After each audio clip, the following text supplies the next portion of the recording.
James Taylor lick number 8 from You Can Close Your Eyes.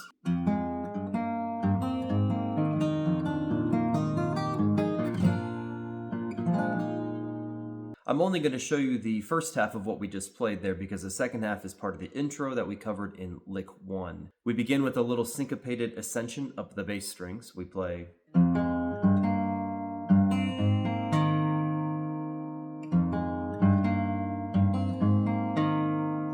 As we're doing this walk up, I'm using my pointer finger and then my third finger to handle the frets on the bass string. My middle finger is on the G string 2nd fret.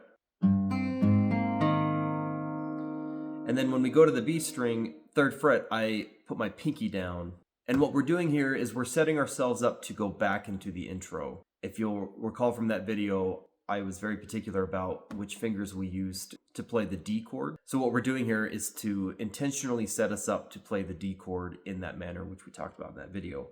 So we're gonna hit the 3rd fret with our pinky and then our pointer finger on the 2nd fret of the B string from there. That's kind of a weird switch, but it, like I say, is very intentional. So we'll play this.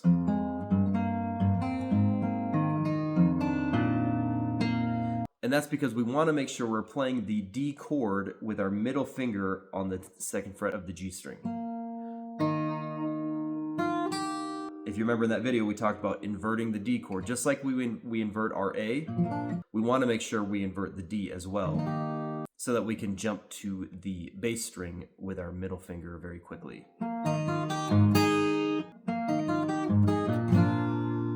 So I talk about that more in the video for lick 1 in greater detail, if you want to make sure to follow why we're being very particular about our fingering for this riff. It might feel really weird, but it is going to be what enables you to maneuver around the fretboard quickly enough and efficiently enough to play everything that we're playing here. So again, we have.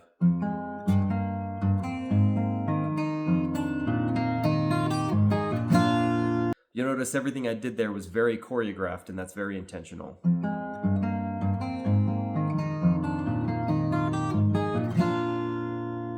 As always with James Taylor, we want to make sure we track very clearly what's happening with the bass note, because that will provide our foundation for everything that we do on top of it. In this case, what we're doing is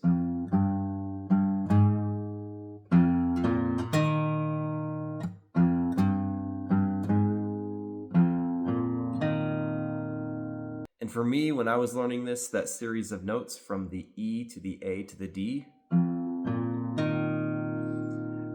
you want to be very aware that that's what you're playing, because with all of the syncopation that happens in these riffs, knowing what you're doing with that bass note helps you to not get your fingers confused as they are alternating between all the different strings. You don't want to mix up an E for a D or an A for an E. You want to make sure you know what you're playing and have that clear sense of confidence in your fingers, if that makes any sense. And if you do that, it'll help you to play it more cleanly. And has been the case for many licks in this series. There are 2 variations that I'm going to show you. The second one sounds like this.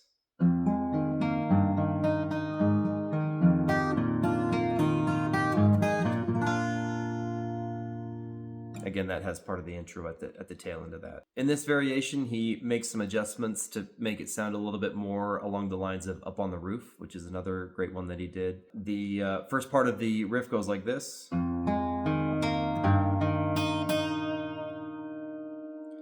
again, I'm using my pointer finger on the F sharp. And then ring finger on the G, just like we did in the first variation.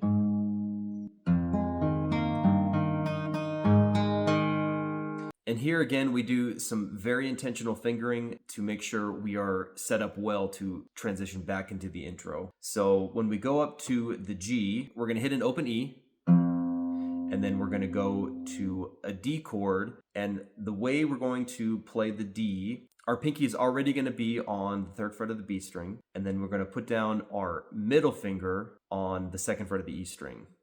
And again, that's very weird, but all goes according to plan. We then move to an A, so we play the A bass note, we're going to lift off our previous two fingers, the middle and pinky, and then we're going to put down the pointer finger on the B string 2nd fret. So we have this.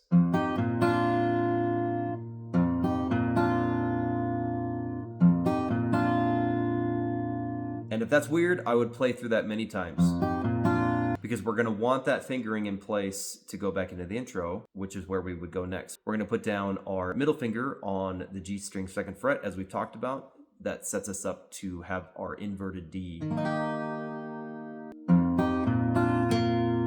then we go back into the intro. So if you can look at the left hand, what's going on there.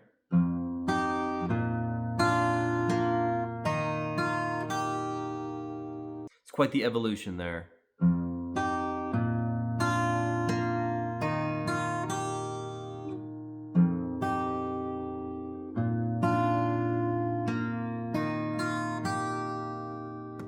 So all the way through.